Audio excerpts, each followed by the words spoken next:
Nah, buat kami yang di Syariah tentu mensupport dan inline dengan strategi besar Bank Jateng untuk melayani masyarakat secara optimal, di mana kemudian kami alhamdulillah juga di tahun-tahun ini mendapatkan beberapa apresiasi yang sangat membanggakan buat kami karena ini berkaitan langsung dengan rakyat kecil. Pertama, kami mendapatkan apresiasi dari Kementerian PUPera, Kementerian Pekerjaan Umum dan Perumahan Rakyat, di mana kami menjadi unit usaha syariah yang paling banyak menyalurkan rumah bersubsidi. Jadi rumah subsidi itu rumah untuk, mohon maaf, masyarakat MBR, masyarakat berpenghasilan rendah, bahkan untuk kaitannya dengan penyaluran FLPP atau rumah bersubsidi ini, alhamdulillah kami lebih banyak daripada induk kan gitu. Karena kebetulan memang fokus kami adalah salah satunya mengangkat masyarakat yang tidak punya akses untuk mendapatkan rumah, kita bantu untuk bisa mendapatkan rumah subsidi.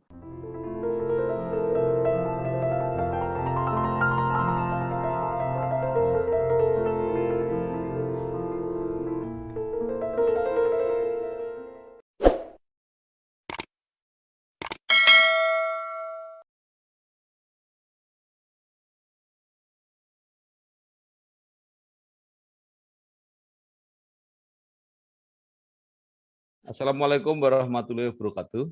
Saya Bambang Sadono dari channel Bangsa TV. Channel ini selalu mempunyai tagline mencatat prestasi, mendorong kreasi, dan membangun motivasi. Kebetulan akhir-akhir ini kita melihat banyak badan usaha milik daerah yang mendapat penghargaan di tingkat nasional, termasuk Bank Jawa Tengah. Saya sudah bersama dengan Bapak Slamet Sulistiono yang menjalankan tugas Kepala Divisi Bank Jateng Syariah. Apa kabar Pak Slamet? Alhamdulillah, baik Bapak. Ya. Oke, nanti kalau istilah yang saya sebut salah, mohon dibetulkan. Nah, jadi untuk menghormati usaha teman-teman di badan usaha milik daerah, milik Jawa Tengah ini khususnya, yang baru saja mendapat penghargaan, maka saya mengajak Pak Slamet untuk berbincang-bincang. Nah, Pak Slamet mungkin bisa diceritakan asal mula lahirnya Bank Jateng Syariah ini dan sampai perkembangannya saat ini seperti apa. Monggo Pak Slamet. Baik Bapak Maturnuwun, terima kasih. Assalamualaikum warahmatullahi wabarakatuh.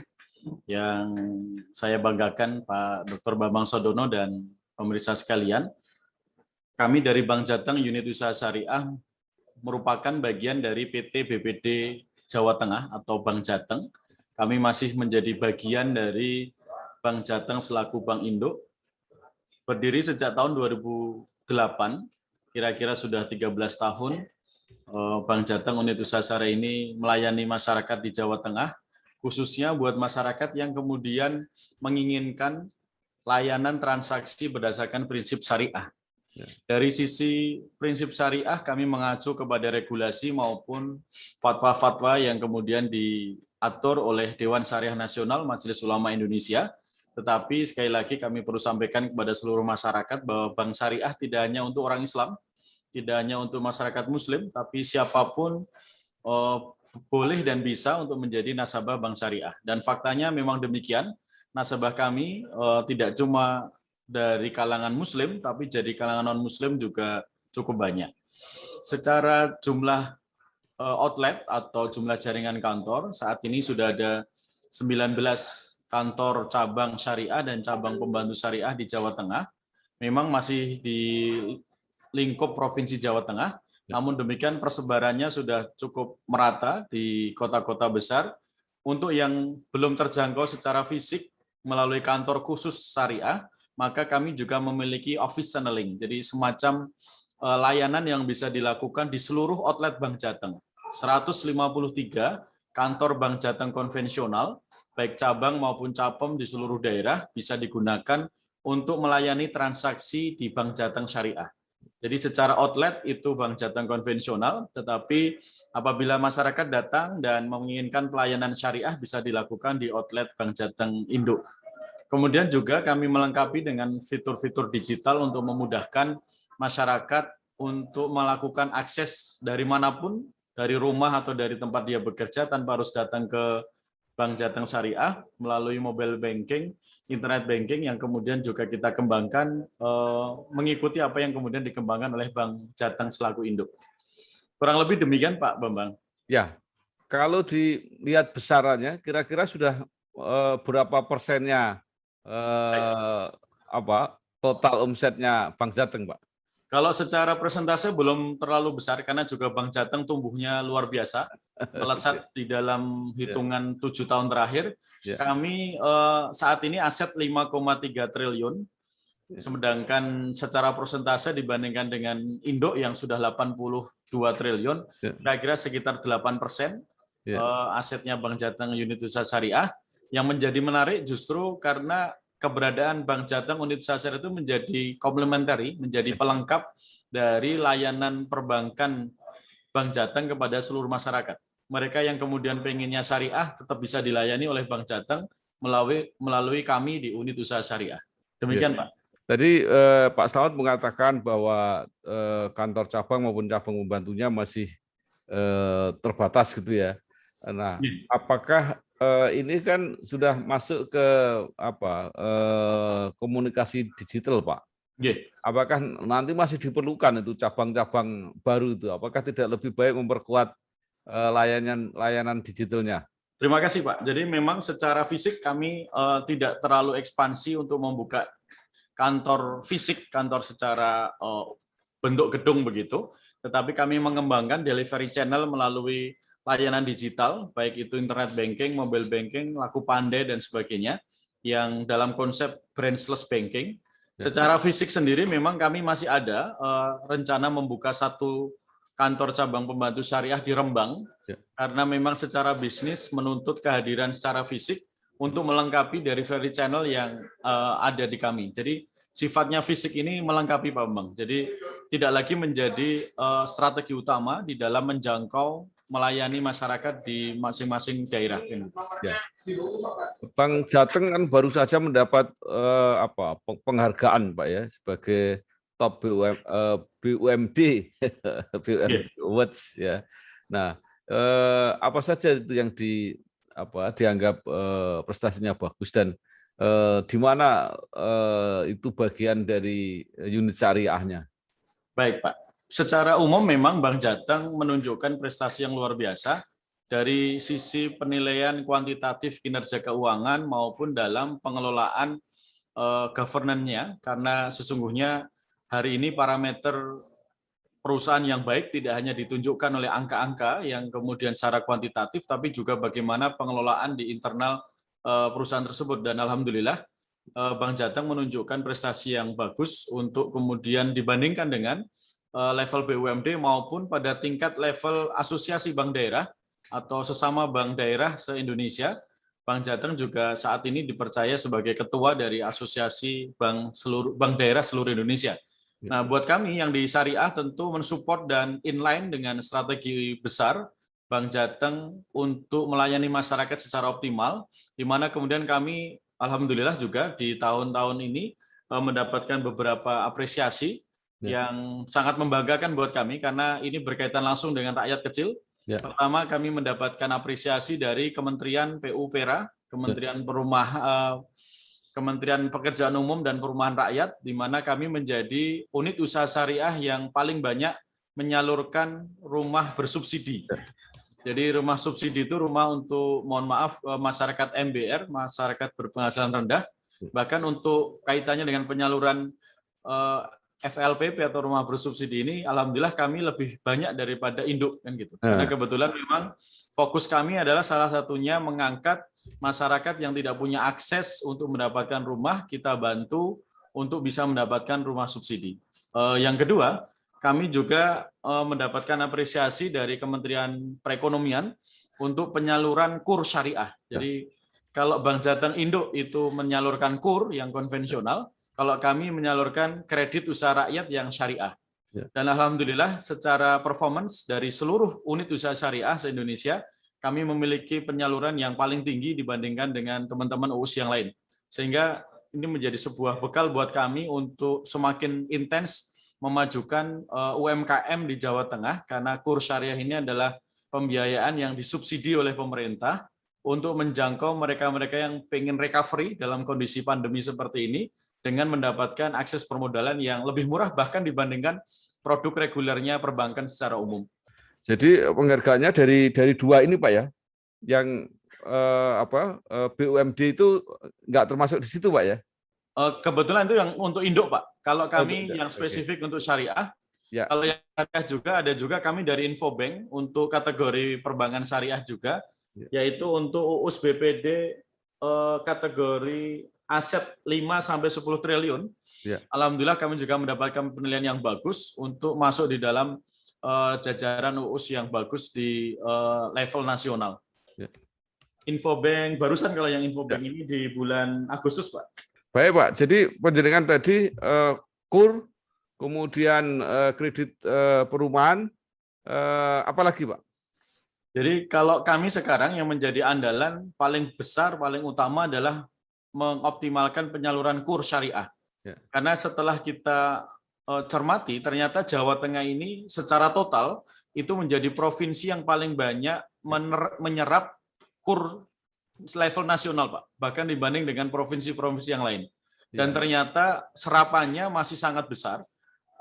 Kami di lapangan terus menggenjot KUR syariah dan ternyata peluang untuk bisa melayani nasabah UMKM yang membutuhkan KUR itu sangat besar sekali. Dan kami meyakini bahwa recovery ekonomi pasca pandemi ini salah satunya dimulai dari menggeliatnya UMKM di Jawa Tengah. Ini sampai berapa total KUR yang disalurkan oleh Bank Jateng Syariah, Pak? Baik, untuk yang tahun ini kami ditarget 255 miliar, tetapi posisinya sudah terlampaui di bulan Agustus. Kami minta penambahan alokasi lagi, kita mendapatkan sampai 400 miliar, Pak. Nah, itu per nasabah bisa dapat berapa sekarang, Pak, KUR itu, Pak?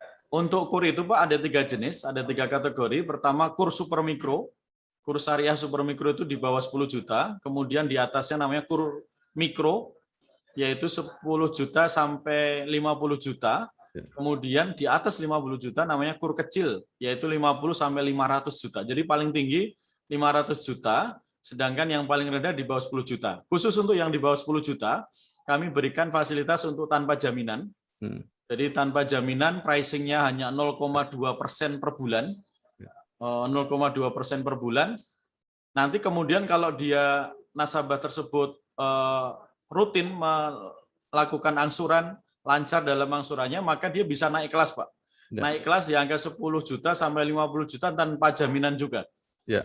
Selama 18 bulan dia bagus, bisa naik kelas lagi ke 18 bulan lagi, dia bisa naik menjadi 100 juta tanpa jaminan. Lalu bagaimana komposisinya, Pak? Antara yang menerima di bawah 10 juta, antara yang 10-50 dan yang 50 sampai 500, itu seperti apa komposisi nasabahnya? Potret dari angka kami saat ini didominasi oleh yang ada di KUR mikro, yaitu yang level 10 juta sampai 50 juta. Ini yang dominan. Ya. Sedangkan yang kedua baru yang kemudian di atas 50 juta sampai 500, yang memang yang paling sedikit yang masih super mikro. Ya.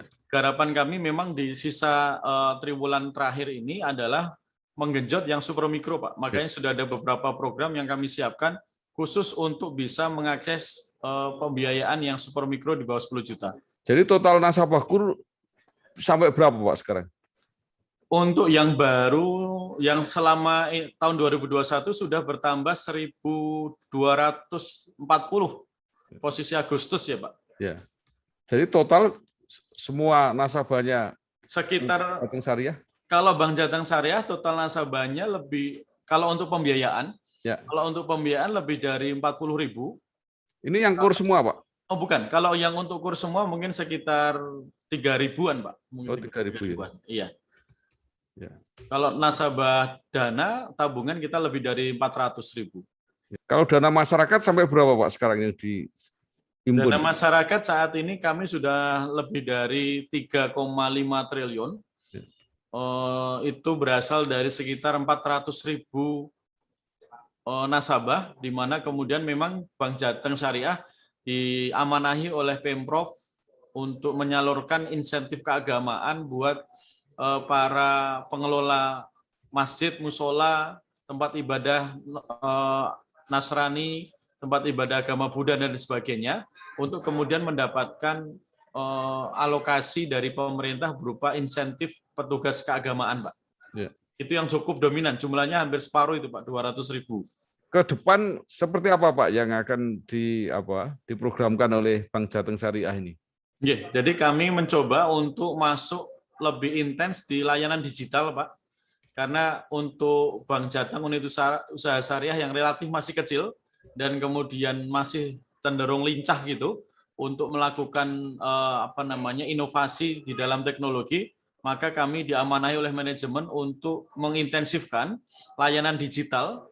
Kita membuat sebuah tagline namanya Neobank Syariah, di mana kemudian kita mencoba mendigitalisasi seluruh proses maupun juga layanan perbankan berbasis digital. Seperti misalnya contoh kalau masyarakat kita banyak yang terjebak dengan pinjol gitu, betul. Pinjaman online, maka kami mencoba memudahkan fasilitas perbankan ini semudah pinjol, tetapi melalui bank dan lebih murah daripada pinjol kan gitu, Pak. Kemudian yang kedua juga tadi fokus kami adalah di kurs syariah, mengembangkan UMKM melalui pola pembinaan, tidak hanya permodalan. Kemarin kami sudah mendapatkan kerjasama dengan Shopee dan Lazada untuk kemudian bisa meningkatkan kapabilitasnya UMKM untuk masuk ke dunia marketing online. Jadi mereka dilatih untuk bagaimana beriklan di media sosial, bagaimana beriklan di marketplace, kemudian membuat fotografi produk yang bagus dan sebagainya. Sehingga harapannya akan sejalan dengan upaya kami memperkuat di permodalan, maka kompetensi ini menjadi semakin dibutuhkan untuk mereka memperluas akses pasarnya melalui dunia marketing online, Pak. Ya, luar biasa, Pak. Saya kira apa yang diprogramkan ini. Yang jadi pertanyaan begini, Pak. Bapak mau melayani pinjol ya, seperti artinya menggantikan itu dan lebih baik. Bagaimana dengan prinsip-prinsip syariahnya, Pak? Baik, Pak. Jadi kemudian memang kami intens diskusi dan minta arahan dari Dewan Pengawas Syariah. Di Bank Jateng, Pak, ada Dewan Pengawas Syariah yang kemudian secara dedicated menjadi pengawas kami terhadap kesesuaian produk dengan fatwa DSN. Beliau kemudian mereview seluruh proses bisnis dan akad-akad yang ada di kami secara rutin. Dan dalam proses ini kami sudah menyusun proposal. Kami minta opini dari Dewan Pengawas Syariah terkait dengan akadnya. Beberapa guidance dari Dewan Pengawas Syariah sedang dalam proses kami siapkan. Semisal kalau di dalam pinjol yang konvensional, itu kan hanya cukup dengan foto selfie, kemudian dengan KTP kan gitu. Dia nanti bisa langsung dapat uang. Sementara untuk yang kami desain tetap harus ada akad, Pak. Tetap harus ada akad meskipun tidak harus bertemu fisik kan begitu. Sehingga kita memanfaatkan apa yang sudah dimudahkan oleh teknologi berupa video call dan sebagainya. Kemudian underlying transaksinya harus ada. Tidak boleh orang pinjam uang yang penting bisa kembali, tapi yang paling penting membutuhkan uang dari perbankan syariah untuk apa kan gitu. Sehingga nanti akadnya bisa murabahah, kita bisa pakai ijaroh atau pakai atau menggunakan musyarakah mutanakisah untuk kemudian melayani kebutuhan nasabah yang mungkin saja jumlahnya itu sangat banyak tetapi retail kan gitu. Sehingga kalau tidak praktis dan cepat tentu ya tidak relevan sebagai alternatifnya pinjol gitu, Pak. Ya. Jadi kan yang penting tidak di dalam konsep bunga itu kira-kira ya. Oke, laras betul, Pak. Nah, kemudian ke depan rencana spin-off Bank Jateng Syariah ini seperti apa, Pak? Jadi memang dari pihak manajemen masih mengharapkan nanti keputusan dari RUPS-nya Bank Jateng Indo, karena untuk keputusan spin-off-nya syariah ini harus ada di level RUPS, Rapat Umum Pemegang Saham, yang menentukan bagaimana pola spin-off-nya, di mana nanti pemegang saham Bank Jateng yaitu gubernur dan kepala daerah Jawa Tengah akan memutuskan dalam rapat itu bagaimana polanya. Yang sudah kami siapkan ada dua alternatif untuk spin-off itu. Pertama adalah kami spin-off secara mandiri, artinya Bank Jateng Syariah lepas dari Bank Jateng Indo, berdiri sebagai sebuah bank yang mungkin anaknya Bank Jateng atau mungkin menjadi sisternya Bank Jateng, karena alternatif itu masih terbuka juga. Atau kemudian pilihan yang kedua, ketika spin-off menjadi gabungan, Pak, karena sudah ada wacana dan bukan lagi wacana, sudah ada inisiatif dari kantor Wakil Presiden melalui Komite Nasional Ekonomi dan Keuangan Syariah yang mendorong agar BPD-BPD yang memiliki unit usaha syariah untuk digabungkan se-Indonesia. Jumlahnya sekarang itu ada 15 UUS BPD yang kalau itu digabungkan jumlahnya luar biasa. Kalau digabungkan itu sudah menjadi bank syariah terbesar ketiga, di bawahnya BSI kan gitu. Sehingga kemudian wacana ini juga terus dibahas dan kami terlibat di dalam proses tersebut. Hanya saja memang kemudian tahapan-tahapan terhadap upaya unifikasi, namanya unifikasi, Pak, penggabungan, bukan merger. Kalau merger itu entitasnya sudah ada secara badan hukum, ini masuk dalam kategori unifikasi. OJK mengawal proses ini, tetapi memang upayanya tidak mudah karena melibatkan dari owner seluruh bank BPD gitu, Pak. Ya. Yang mungkin di sana ada legislatif, ada eksekutif kan gitu. Ya. Tidak semudah mungkin BSI kemarin waktu menggabungkan BRI Syariah, BNI Syariah dan Mandiri Syariah, ya. Kan ownernya kan hanya BUMN, hanya Kementerian BUMN. Kalau ini melibatkan banyak lembaga di daerah. Demikian, Pak. Jadi kesimpulannya bahwa masa depan bank syariah ini, terutama Bank Jateng Syariah ini cukup prospektif dan dalam keadaan sehat gitu, Pak, kira-kira ya. Oke, Bapak, alhamdulillah. Jadi pertumbuhan dari tahun ke tahun menunjukkan tren positif dan semakin banyak orang yang kemudian merasakan layanan syariah menimbulkan efek berantai, menambah jumlah nasabah baru yang tercermin dari penambahan jumlah nasabah baru dari tahun ke tahun menunjukkan tren positif, Pak. Jadi kalau di Jawa Tengah boleh disimpulkan Bank Jateng Syariah, Bank Jateng Syariah ini yang terbesar, Pak, ya, dari syariah-syariah yang lain. Untuk market share kami masih kalah, kami nomor 2 dibandingkan dengan BSI, Pak. Oh iya iya iya. Karena BSI gabungan, waktu mereka belum gabung kita masih lebih besar gitu. Iya. Jadi kalau tidak salah kemarin saya dapat informasi BSI itu kalau digabungkan mungkin hampir 10 triliun mungkin.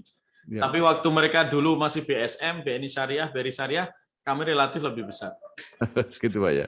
Nah, Pak Slamet, saya mau tanya ini, kalau kita buka medsos gitu ya, itu kan Bank Jateng Syariah ini dikait-kaitkan dengan masalahnya Pak Yusuf Hamka. Itu bisa dijelaskan nggak gimana itu ceritanya? Oke. Sebenarnya Pak Yusuf Hamka secara pribadi bukan nasabahnya Bank Jateng Syariah begitu, tetapi yang menjadi nasabahnya Bank Jateng Syariah adalah perusahaan milik yang salah satu pemiliknya adalah Pak Yusuf Hamka.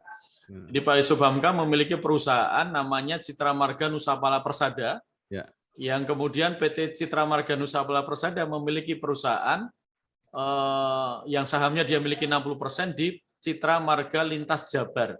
Di mana kemudian PT Citra Marga Lintas Jabar adalah nasabah kami, Bank Jateng Syariah bersama 6 bank lain, jadi ada 7 bank syariah, Pak Bambang, yang kemudian tergabung dalam sindikasi pembiayaan syariah, di mana 7 bank ini membiayai PT Citra Marga Lintas Jabar untuk pembangunan jalan tol Soreang Pasir Koja di Jawa Barat. Ya. Nah, kebetulan memang kami salah satu peserta sindikasi tersebut, dan yang berita ada di medsos beberapa waktu lalu, sesungguhnya merupakan cerminan dari ketidaktahuan beliau terhadap proses perbankan syariah, di mana beliau kemudian itu ada 2 hal yang confuse gitu, yang ada di media dengan yang ada di laporan polisi. Yang dilaporkan polisi itu berbeda jauh dengan apa yang kemudian diekspos di media. Jadi kalau laporan polisinya itu tentang dugaan penggelapan yang dilakukan oleh oknum, oleh individu, yaitu atas nama teman kami di Bank Muamalat. Bank Muamalat adalah lead sindikasinya. Yang dilaporkan itu individu orang namanya Pak DR gitu, yang kemudian dilaporkan atas pemotongan biaya agency fee, jumlahnya cuma 1 miliar. Sementara yang diekspos seakan-akan beliau kemudian mau melunasi pembiayaan di bank syariah sebesar 800 miliar, tapi nggak dilayani, kira-kira begitu. Nah, sehingga kemudian seakan-akan antara yang dilaporkan ke proses hukum dengan yang di media itu sama, padahal tidak. Jadi kalau yang soal pelunasan itu memang betul, yang bersangkutan, bukan yang bersangkutan, perusahaannya tadi menginginkan untuk pelunasan dipercepat, Ya. Dari yang harusnya jatuh tempo di 2028 itu Ya. mau dilunasi saat ini kan gitu. Ya. Nah, sebenarnya proses itu sudah dijelaskan di dalam akad perjanjian bagaimana tahapan dan mekanismenya kalau mau mengajukan pelunasan dipercepat. Nah, dari perusahaan beliau, karena beliau tiba-tiba jadi komisaris di situ, Ya. beliau tiba-tiba mengirimkan dana tanpa ada pemberitahuan. Dikirimkan dana ke suatu rekening yang ada di Bank Muamalat, merasa sudah ngirim, besok pagi minta keluar surat lunas kan gitu. Ya. Nah, kita sebutkan, Pak, mekanismenya nggak demikian. Kami melakukan upaya Zoom, kami melakukan upaya tertulis melalui surat, tidak direspon, tetapi justru keluarnya di podcast kan gitu. Nah, sehingga kemudian akhirnya kita dimediasi oleh pihak DSN maupun oleh OJK, dipertemukan dan kemudian ya ujungnya memang sudah selesai. Ya. Yang bersangkutan kemudian secara resmi sudah lunas. Ya. Karena waktu dananya dimasukkan, Pak, dana dimasukkan, seminggu setelah itu beliau minta uangnya dikembalikan lagi kan gitu. Ya. Jadi sebenarnya bukannya ditolak, tetapi karena ada perintah untuk direverse, untuk dikembalikan ya kita kembalikan. Tetapi setelah dikembalikan beliau menyampaikan di publik bahwa saya ditolak pelunasannya kan gitu. Ya. Setelah dimediasi sudah sepakat, kita minta silakan Pak kalau mau dilunasi, ternyata belum siap juga dananya. Akhirnya baru kemudian terjadi kira-kira seminggu setelah mediasi dari OJK itu dananya baru masuk efektif dan 2 hari setelah itu kami nyatakan selesai kan gitu. Jadi artinya persoalan sudah selesai, tetapi orang yang tidak memahami ini bisa membaca, loh ini ada Pak Slamet di. Jadi yang ada di media online itu sesungguhnya bahwa kami dari Bank Jateng Syariah dipanggil memenuhi panggilan polisi itu tidak pernah ada, Pak. Itu berita bohong juga. Karena tidak ada surat undangan panggilan polisi dan saya juga tidak pernah datang di tanggal yang disebutkan di berita itu dan kami melalui corporate secretary sudah konfirmasi ke Detik Finance ternyata mereka tidak punya dasar mencantumkan berita itu. Menurut pengakuan wartawannya itu memang permintaan dari Pak Yusuf Hamka sendiri untuk memasukkan nama itu kan gitu. Iya. Jadi mudah-mudahan clear ya dengan penjelasan ini ya. Baik, Pak Slamet, mungkin masih ada yang ingin disampaikan ya, harapan baik kepada pemerintah, kepada masyarakat ya, terutama kepada nasabah kan juga diminta supaya tidak terpengaruh oleh berita-berita yang belum tentu benar dan sebagainya. Monggo silakan Pak Slamet. Kami sangat bersyukur difasilitasi Pak Bambang untuk bisa menyampaikan kepada masyarakat melalui channel ini, karena sesungguhnya apa yang kemudian dilakukan oleh Bank Jateng Syariah dalam melayani masyarakat, kami bersungguh-sungguh dan sangat serius untuk memudahkan buat siapa saja yang ingin mengakses layanan transaksi berbasis syariah, baik melalui delivery channel teknologi digital, dimudahkan melalui internet banking, mobile banking, dan sebagainya. Kami juga berkhidmat atau bersungguh-sungguh untuk melayani masyarakat lapisan paling bawah dalam hal mendapatkan akses pembiayaan rumah bersubsidi maupun pembiayaan untuk permodalan UMKM yang kemudian dengan margin atau suku bunga kalau di konvensional yang paling murah. Dan untuk itu maka kami dalam konteks saat ini yang paling baru Pak, baru kami luncurkan kemarin, itu adalah memberikan bundling produk. Buat masyarakat yang pengen mendapatkan modal dengan pola kurs syariah tadi, bisa sekaligus mengajukan langsung dapat 2 fasilitas. Satu fasilitas dapat kurs syariah, satu lagi fasilitas untuk pembiayaan haji. Karena haji di Jawa Tengah itu masa tunggunya sudah 28 tahun setahu kami. Sehingga apalagi kemarin ketunda 2 tahun tidak berangkat gitu ya. Sehingga kemudian kita mudahkan. Kalau orang bertanya apa sih bedanya kurs syariah Bank Jateng Syariah dengan bank lain? Nah, bedanya adalah kalau kurs syariah di kami ada paket untuk kemudian sekaligus berangkat haji. Jadi kemudian orang tidak hanya berpikir meningkatkan bisnisnya sekarang, tapi untuk tujuan yang mereka idam-idamkan bisa berangkat haji, bisa sekaligus ditunaikan dalam satu pengajuan. Kira-kira demikian Pak Bambang. Ya. Baik, terima kasih sekali Pak Slamet Sulistiono. Jadi saya sendiri juga baru semakin paham terhadap keberadaan Bank Jateng Syariah ini. Ternyata cukup maju, mudah-mudahan makin berkembang dan nanti bisa merger, bisa berdiri sendiri ya. Jadi mudah-mudahan ke depan tambah sukses melayani masyarakat. Nggih. Terima kasih Pak. Matur nuwun sangat Bapak. Nggih. Selamat Sulistiono Nggih, yang betul. menjalankan tugas Kepala Divisi Bank Jateng Syariah. Matur nuwun Bapak. Nggih. Assalamualaikum warahmatullahi wabarakatuh. Waalaikumsalam warahmatullahi wabarakatuh.